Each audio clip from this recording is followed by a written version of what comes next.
One thing that everyone wants to get better at in Identity 5 is kiting. What is kiting? It's running away and avoiding getting hit by the hunter, and obviously avoiding getting chaired in the first place. One problem that lower tiers, beginner tiers, and sometimes even mid tiers have with kiting is that they don't know the maps well enough. Even if they do know the maps well enough, they don't know which parts are stronger and worse for kiting, which parts they can abuse, and which parts they should really try to avoid. This can be a problem because once they finish kiting in an area, they don't know where they should go next, and this means that the hunter can capitalize on their confusion and catch them quicker. Every map has tons of places that are really good for survivors to abuse and use when they want to kite, so let's talk about that now.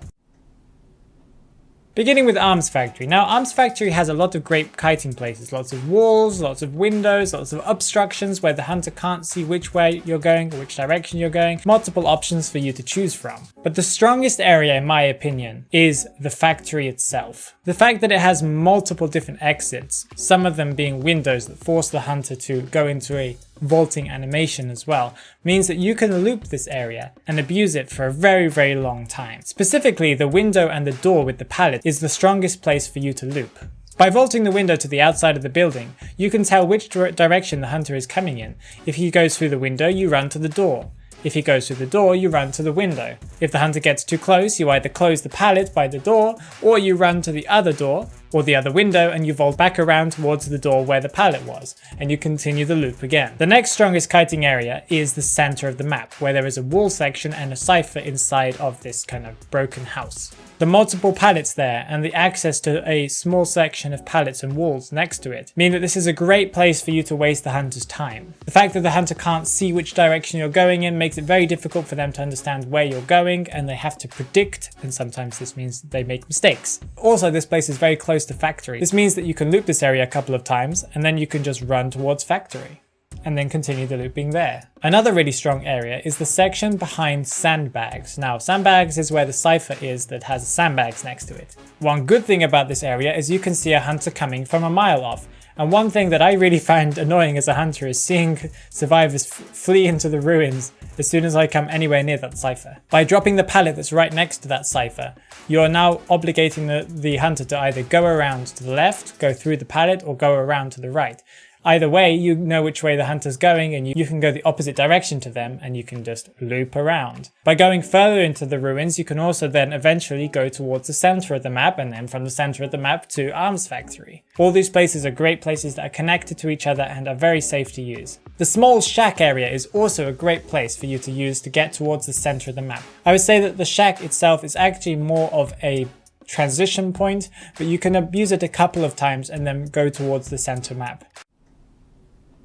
The next map we have is Moonlit River Park.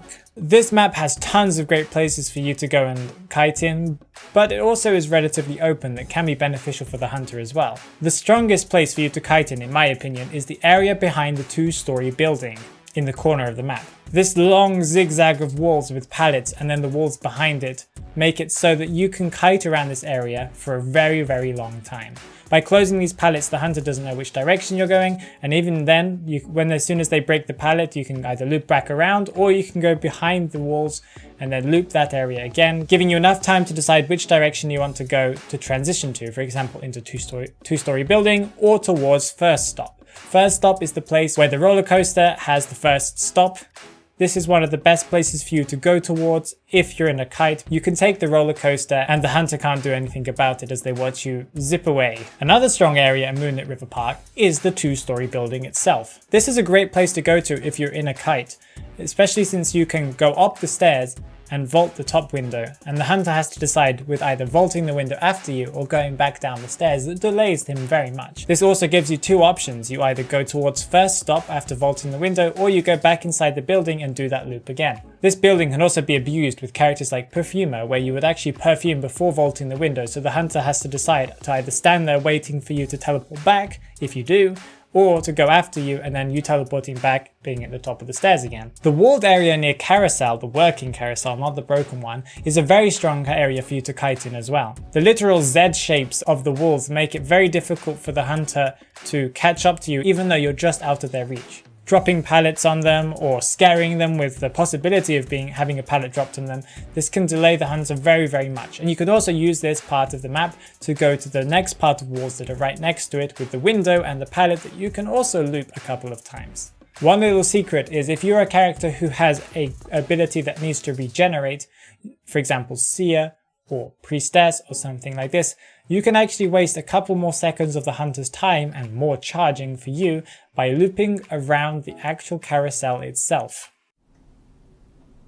Leo's Memory. A lot of people don't really like this map. For hunters it can also be a real pain because there's a really great kiting place for survivors, and that is the factory. Whenever the hunter is after you inside a factory, you can just run straight up the stairs, going to the second floor, and then going towards that window and then looping around downstairs outside and going back into the factory and out through the window or back upstairs again, and the hunter can chase you in circles around and around and around, and it just gets very annoying for the hunter. Another problem for the hunter in the factory is that these exits also lead to other great parts of the map where the survivor can also kite for a much longer time. As soon as the hunter gets anywhere near you, you can also go out the door with the pallet and you can loop around the back end of the factory and back inside the factory and up the stairs and again and around and around and around. Another great kiting area is the shack. The fact that all the doors and the window are very close to each other means that you can loop around in this small area for a very long time. Also, it leads into the center of the map that is the next strongest point of the map that I would say is good for using for kiting. The center of the map can make a hunter very, very paranoid as to they don't know if you're going to throw the pallet down or not, so they need to decide which direction they're going to come at you from. In that case, you just go the opposite direction and they go back around again.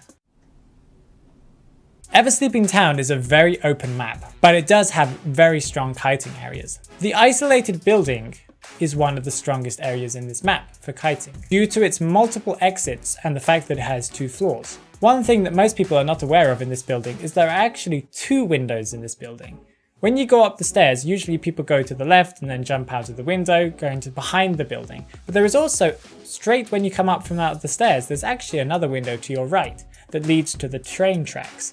This makes it very easy for you to loop back around or to go towards the center of the map into another kiting area. The hunter is then forced to chase you around the building as you go back up again or close pallets, and then you go back and then you vault around the other way, or you go towards the center of the map. This can make it very difficult for the hunter to keep track of which direction you're going to go in next. In the center of the map, next to the chair, you'll find a small maze of boxes with pallets. This place is a really frustrating place for hunters especially, because it feels like the hunter is just out of your reach, but you always have a pallet, a load of boxes between you and them. This place can't be abused as easily as you'd think, but it can be used to close the pallet, so while the hunter is breaking the pallet, you move to the next section of boxes that is through the alleyway, to which you can also loop, and then go to the next strongest area that is 2-story building in the center of the map. The 2-story building has the same kind of effect that Moonlit does, where the hunter goes up the stairs and has to decide if they want to go down or they want to jump through the window, because they can go through the hole or they can go down the stairs or they can jump the window after you. Either way, you now have multiple decisions to make as to which direction you can go next. A very strong area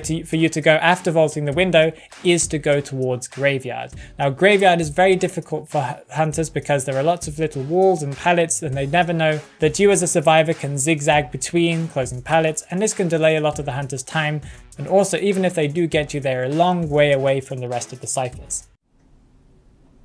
Sacred Heart Hospital. Sacred Heart Hospital has one of the strongest kiting areas in the whole game, the hospital itself. There are so many options for hospital.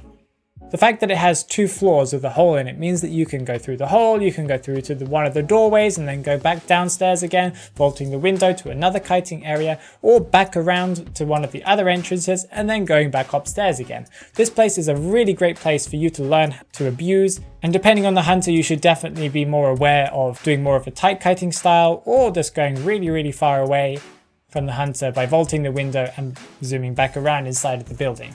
Another really strong area is the ruins. The ruins has 2 really great areas on both ends of it. I would say the strongest area for kiting and looping is the side that is furthest away from shack. There is a window with a long wall next to it that you can actually vault around, and the hunter now needs to follow you as you go back around to that area again, dropping the pallet if the hunter gets too close to you, and then vaulting the window, deciding if the hunter's going around to the left or over that window, to which you go the opposite way that the hunter is coming. It can feel very frustrating as a hunter to deal with this area, and may mean that the hunter has to waste a lot of their abilities to even try and catch up to you. Shack is also a great place, partly because it leads to lots of other places in the map. By learning how to vault this area and looping it, you can also make a decision as to which direction you want to go next. The window leads very easily into the hospital itself, and the door with the pallet can also lead you directly into ruins, or in some cases to the exit gate.